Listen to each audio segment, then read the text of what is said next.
கிறிஸ்துவுக்குள் பிரியமானவர்களே, இந்த அருமையான ஓய்வு நாளிலும் தேவ சமூகத்துக்கு வந்த உங்கள் ஒவ்வொருவரையும் இயேசுவின் இணையற்ற நாமத்தினாலே அன்பின் வாழ்த்துக்கள். இந்த நாளிலும் தேவ செய்தி கேட்க வந்த உங்கள் ஒவ்வொருவரையும் கர்த்தர் ஆசீர்வதிப்பார். இப்பொழுதும் இந்த பிரசங்கத்துக்காக நம்ம கண்களை மூடி நாம் ஜெபிப்போம். ஸ்தோத்திரம் ஏசப்பா, உம்மை துதிக்கிறோம் ஆண்டவரே. அப்பா, நீர் கொடுக்க போகிற தேவ செய்திக்காக நன்றி செலுத்துகிறோம் ஆண்டவரே. பிள்ளைகளோடு கூட நீர் முகமுகமாய் பேச போகிற கிருபைக்காக நன்றி செலுத்துகிறோம் ராஜா. எங்களுக்காக வைக்கப்பட்ட மன்னாவை இந்த நாளில் நாங்கள் பெற்றுக்கொள்ள ஆண்டவரே அப்பா நீர் கிருபை தரும்படியாய் ஜெபிக்கிறோம். ஆசீர்வதிங்க. வீடுகளிலே ஆண்டவரே இந்த பிரசங்கத்தை கேட்கிற ஒவ்வொரு வீடுகளிலும் ஆண்டவரே உம்முடைய ஆசீர்வாதத்தை கட்டளையிடுவீராக. தேவ பிரசன்னம் கூட இருக்கட்டும். எல்லா பிசாசின் கிரியைகளை அழித்து என் தேவ ஆவியானவர் ஆண்டவரே இதை ஆசீர்வதித்து இந்த பிள்ளைகளுக்கு தருவீராக. தொடர்ந்து காத்துக்கொள்ளும் வழி நடத்தும். இயேசுவின் நேற்று நாமத்திலே ஜெபிக்கிறேன் நல்ல பிதாவே, ஆமென், ஆமென். ஹல்லேலூயா, ஹல்லேலூயா. கர்த்தர் நல்லவர், அவர் கிருபை என்றும் உள்ளது. ஒவ்வொரு வாரமும் அவருடைய வார்த்தை நம்ம நடத்தி கொண்டிருக்குது. பாருங்க, கர்த்தரை நோக்கி நம்ம பார்க்க ஆரம்பிக்கிறோம், கர்த்தரை நோக்கி அவருடைய சமூகத்துக்கு வருகிறோம் என்றால் நிச்சயமாகவே கர்த்தர் நம்மளை குறைவில்லாமல் அவர் நடத்த வல்லவராய் இருக்கிறார். ஆமென், ஹல்லேலூயா. சிங்கக்குட்டிகள் தாழ்ச்சி அடைந்து பட்டினியா இருக்கும், கர்த்தரை தேடுவதற்கு ஒரு நன்மையும் குறைபடாது என்று வேதம் சொல்லுகிறது. கர்த்தரை தேடுகிறவர்களுக்கு ஆண்டவர் குறைவில்லாமல் ஆண்டவர் நடத்தவும் வல்லவராய் இருக்கிறார். ஆண்டவர் தம்முடைய வார்த்தையை அனுப்பி அதை நிறைவுள்ளதாய் மாற்றவும் அவர் வல்லவராய் இருக்கிறார். ஆமென். இந்த நாட்களில தேவன் நம்மோடு கூட பேசுகிற வார்த்தை மூலமா நாம் கடந்து செல்வோம். வார்த்தைகள் நம்மளை நடத்தும். உண்மையாகவே அந்த வார்த்தைகள் நமக்கு ஆசீர்வாதமா இருக்கும். இப்பொழுது நம்ம 1 கொரிந்தியர் 16 அதிகாரம் 9 வசனத்தை நாம் வாசிப்போம். இங்கே பெரிதும் அனுகூலமான கதவு எனக்கு திறக்கப்பட்டிருக்கிறது, விரோதம் செய்கிறவர்களும் அநேகர் இருக்கிறார்கள். ஆமென், ஹல்லேலூயா. நல்லவர் கர்த்தர் வார்த்தை இந்த வேளையில சொல்லுகிறார். பாருங்க, இங்கே இதை பவுல் சொல்லுகிறார். எனக்கு இங்கே எப்படிப்பட்ட ஒரு காலம் இருக்கிறதுன்னா, இப்போது பெரிதும் அனுகூலமான ஒரு காலமா இருக்கிறது, கதவுகள் திறக்கப்பட்டிருக்கிறது. ஆனா எனக்கு விரோதம் செய்கிறவர்கள் என்னை சுற்றி இருந்தாலும் என் தேவன் எனக்காக ஒரு காரியத்தை வாய்க்க பண்ணுகிறார். எனக்காக அடைக்கப்பட்ட வாசல்களை கர்த்தர் திறந்து வைக்கிறார். எனக்காக ஒரு அனுகூலமான ஒரு சூழலை கர்த்தர் உருவாக்குகிறார். ஹல்லேலூயா. இதை சாட்சியாக பவுல் இவ்விதமாய் சொல்லுகிறார். இந்த நாட்களில இன்றைய தினத்திலையும் கர்த்தர் நமக்கு ஒரு அனுகூலமான ஒரு காரியத்தை வைத்திருக்கிறார். பாருங்க, நம்ம தொடர்ந்து நம்ம பிரசங்கத்தை நீங்க கேட்டு வந்திருந்தீங்கன்னா ஒரு காரியம் புரிந்திருக்கும். இது பகற்காலமா இருக்கிறது, இது தேவன் நமக்கென்று ஏற்படுத்தின ஒரு நன்மையான காலமா இருக்கிறது. ஏற்ற நேரத்தில் நாம் சில காரியங்களை செய்ய வேண்டும் என்று தொடர்ந்து நம்ம கிட்ட ஆண்டவர் பேசிக்கிட்டே இருக்கிறார். அதே மாதிரிதான் இன்றைக்கும் அந்த வார்த்தையின் தொடர்ச்சியாக கூட நம்ம இதை வைத்துக் கொள்ளலாம். அனுகூலமான வாசல்கள் நமக்கு திறக்கப்பட்டிருக்கிறது, அனுகூலமான காலங்களா இருக்கிறது. இந்த காலகட்டங்களில் நாம் தேவனுக்காக, நம்முடைய வீட்டிற்காக, நம்ம தேவனோடு கூட இணைந்து சில காரியங்களை செய்ய வேண்டும். ஆமென், ஹல்லேலூயா.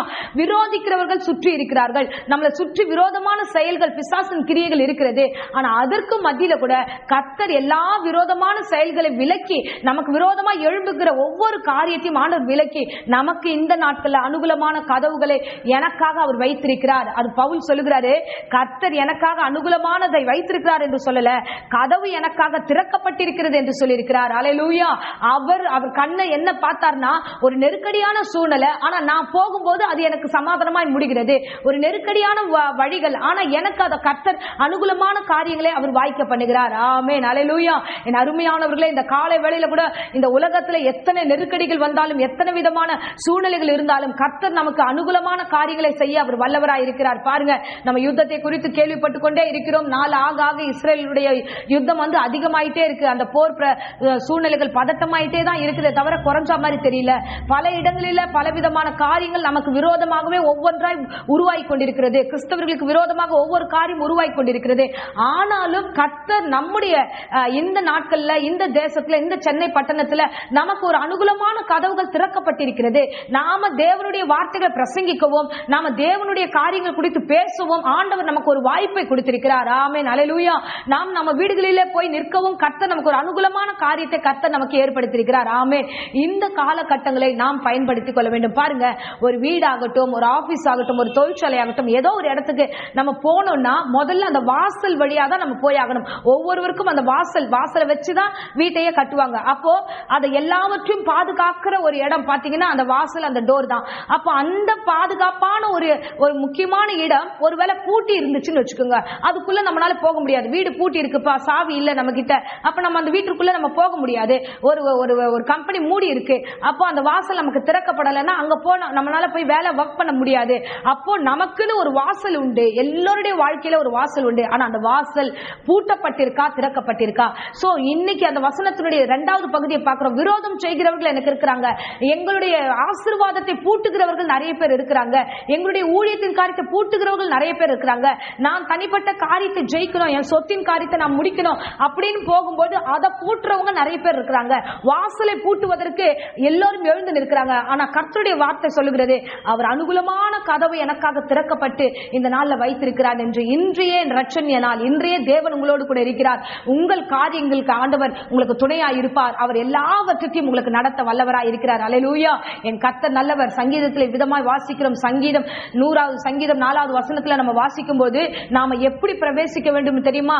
தேவனுக்குள்ளாக பிரவேசிக்கிற பிள்ளைகளாகிய நீங்க, அவர் வாசலுக்குள்ளாய் பிரவேசிக்க வேண்டிய நீங்க எப்படி அந்த வாசலுக்குள்ள பிரவேசிக்கணும் என்று வேதம் சொல்லுகிறது. நம்ம வாசிப்போம். அவர் வாசல்களில் துதியோடும் அவர் பிரகாரங்களில் புகழ்ச்சியோடும் பிரவேசித்து அவரை துதித்து அவருடைய நாமத்தை ஸ்தோத்திரியுங்கள். ஆமென், ஹல்லேலூயா. அவருடைய பிரகாரங்கள்ல, அவர் வாசலுக்குள்ள நம்ம எப்படி போகணும், கர்த்தர் நமக்கு திறந்து வச்சிருக்கிறேன்னு சொல்லும்போது அதை நாம சுதந்திரிக்கிற பிள்ளைகளா இருக்க வேண்டும். நாம அதுக்குள்ள கடந்து போகும்போது துதியோடு அவர்களுக்குள்ளாக கடந்து செல்ல வேண்டும். ஹல்லேலூயா. என் அன்பு பிள்ளைகளே, இன்றைய தினத்துல தேவன் நமக்கு அனுகூலத்தை கொடுத்திருக்கிறார். இன்றைய தினத்துல திறக்கப்பட்டிருக்கிறார். இன்றைய தினத்துல நமக்கென்று ஒரு வாய்ப்பை கர்த்தர் கொடுத்திருக்கிறார். அப்போ ஆண்டவருடைய சமூகத்துல நம்ம எப்படி இருக்கணும்னா துதியோடு இருக்கிற பிள்ளைகளா இருக்க வேண்டும். அதிகாலையில் எழுந்து துதிக்கிற பிள்ளைகளா இருக்க வேண்டும். தேவனை தேடுகிற பிள்ளைகளா இருக்க வேண்டும். ஆண்டவர் அந்த டே அந்த ஓபன் பண்ணும்போது அந்த டேல வந்து நீங்க தேவனோடு துதியோடு கூட நீங்க பிரவேசிக்க வேண்டும். அல்லேலூயா.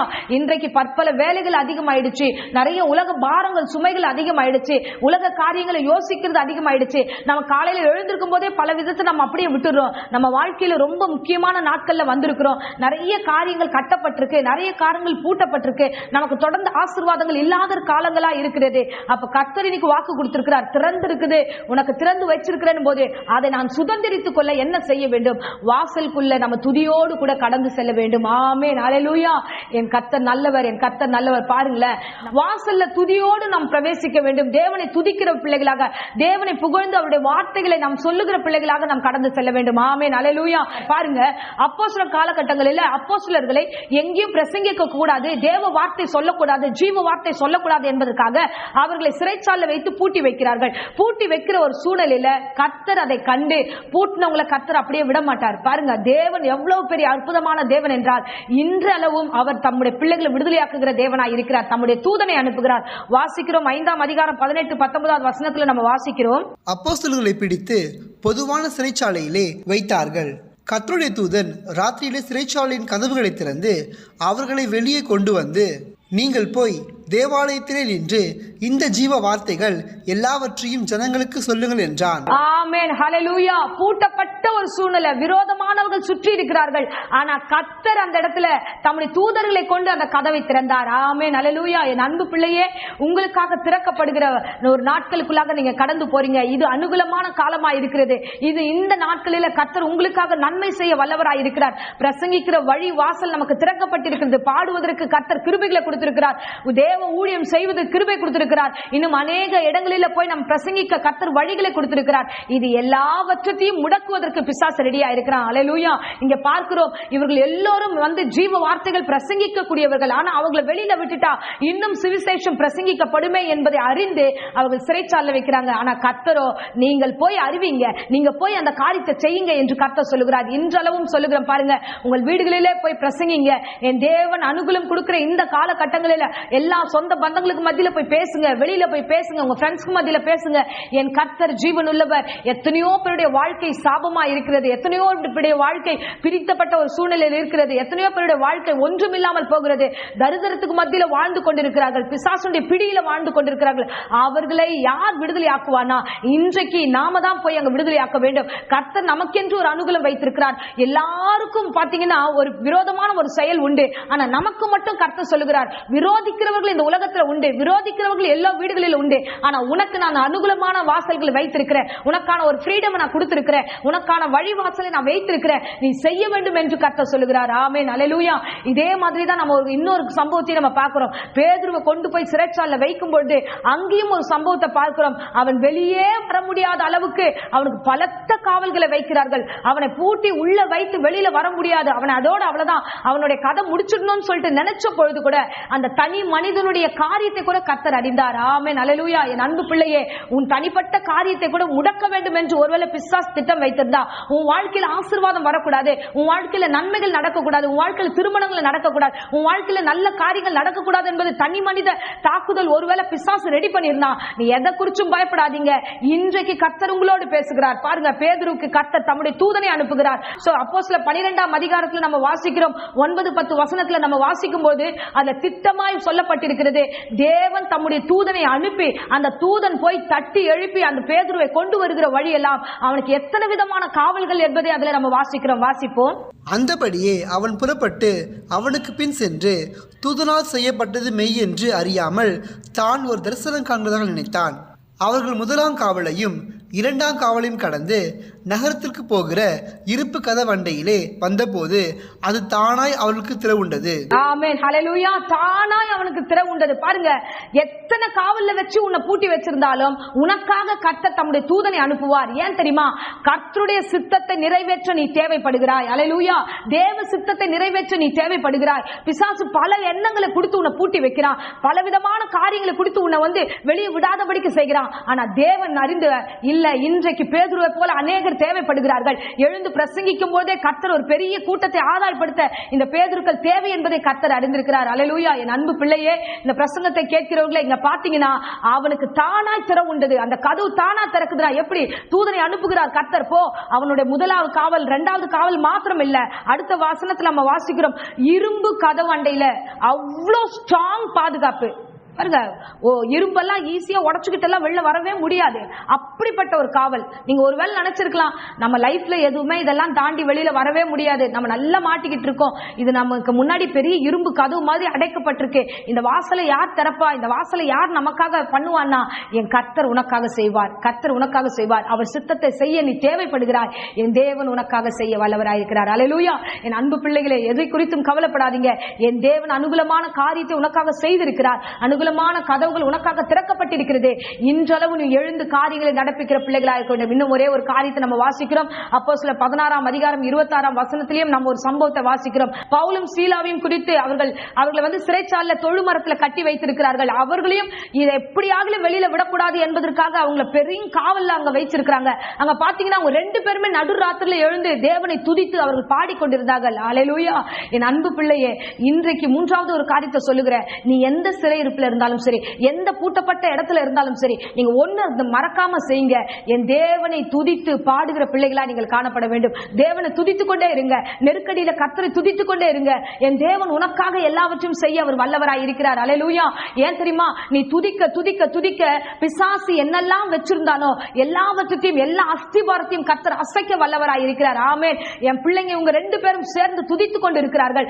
அவங்க மகிமையாய் கர்த்தர் காண்கிறார். என் பிள்ளைங்க துதிக்கிறாங்க, கட்டப்பட்ட நிலைமையில துதிக்கிறாங்க. இவங்களை நான் வெளியே கொண்டு வருவேன் என்று கர்த்தர் விரும்பினார். பாருங்க, நம்ம தொடர்ந்து வாசிக்கிறோம். அப்போஸ்தலர் 16ஆம் அதிகாரம் 26ஆம் வசனத்துல நம்ம வாசிக்கிறோம், சடிதியிலே சிறைச்சாலையின் அஸ்திபாரங்கள் அசையும்படியாக பூமி மிகவும் அதிர்ந்தது. உடனே கதவுகள் எல்லாம் திறவுண்டது, எல்லாருடைய கட்டுகளும் கலந்து போயிற்று. ஆமென், ஹல்லேலூயா. அங்க வசனத்துல திட்டமாய் போட்டப்பட்ட வார்த்தை பாத்தீங்கன்னா, அஸ்திபாரங்கள் அசைந்தது. ஆமென். கர்த்தர் நல்லவர், கர்த்தர் நல்லவர், கர்த்தர் நல்லவர். இன்றைக்கு உங்களோடு பேசுகிறார். அஸ்திபாரத்தை ஆற்ற ஒரு வல்லமை துதிக்கு உண்டு. அஸ்திபாரத்தை ஆட்டுகிற வல்லமை என் தேவனுடைய நாமத்தை தொழுது கொள்ள ஒவ்வொருவருக்கும் உண்டு.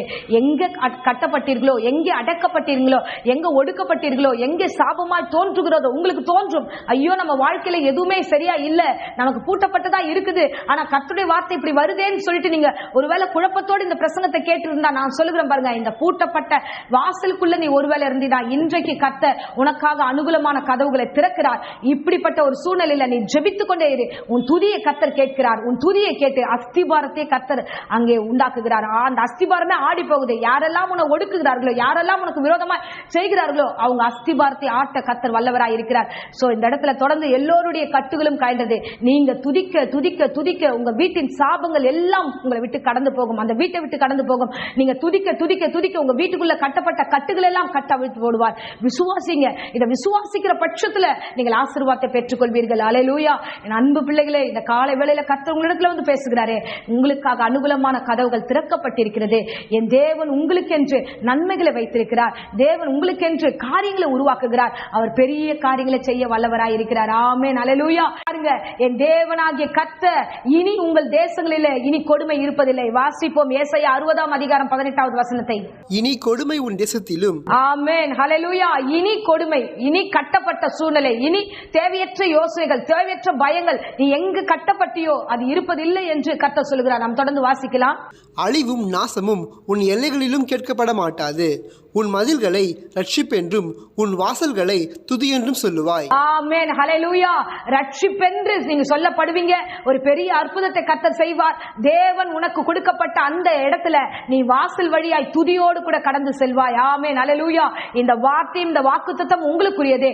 அழிவும் நாசமும் உங்களுக்கு வராதபடி என் தேவன் உங்களை விடுதலையாக்குவார். உங்களுக்கு அழிவு நாசம் வர வேண்டும், உங்கள் வாசல்களை பூட்ட வேண்டும், உங்களுக்கு சாபமான வாழ்க்கை தர வேண்டும் என்று அநேகர் நினைத்திருந்தாலும், இந்த தேசமே அப்பேற்பட்ட ஒரு சூழ்நிலையில பிசாசின் பிடியில் இருந்தாலும், கர்த்தராகிய தேவன் இந்த நாட்களில நம்முடைய தேசத்துல நமக்கு கர்த்தர் திறந்த வாசலை வைத்தது போல, உங்களுடைய வாழ்க்கையிலும் கர்த்தர் திறந்த காரியத்தை வைத்திருக்கிறது போல, இன்றைய அளவு உன் தனிப்பட்ட வாழ்க்கையிலும் கர்த்தர் திறந்த கதவை வைத்திருக்கிறார், திறந்த வாசலை வைத்திருக்கிறார். ஆண்டவர் அதை உன்னிடத்துல ஒப்பு கொடுக்கிறார். இனி அதுல துதி என்ற வாசலுக்கு வழியாய் நீங்கள் பிரவேசித்து உள்ளே போங்க. கம்பீரமாய் ஆசீர்வாதத்தை சுதந்திரித்துக் கொள்ளுங்க. இப்பொழுதும் அடியேன் உங்களுக்காக ஜெபிக்கிறேன். ஸ்தோத்திரம் ஏசப்பா, உம்மை துதிக்கிறோம் ஆண்டவரே. ஜீவனுள்ள நல்ல பிதாவே, கட்டப்பட்ட சூழ்நிலை இருக்கிறவர்களும் சாபத்துல வாழ்ந்து கொண்டிருக்கிற பிள்ளைகளுக்கும் ஆண்டவரே அப்பா, எங்களுக்கு திறந்த வாசல் இல்ல ஆண்டவர், நாங்க உள்ள போனா வெளியில வர முடியல என்று கலக்கத்தோடு இருக்கிற ஒவ்வொருடைய வாழ்க்கையிலும் இன்று ஆண்டவரே அப்பா, எல்லா சாபத்தையும் இயேசுவின் நாமத்தில் சபித்து கட்டுகிறேன்.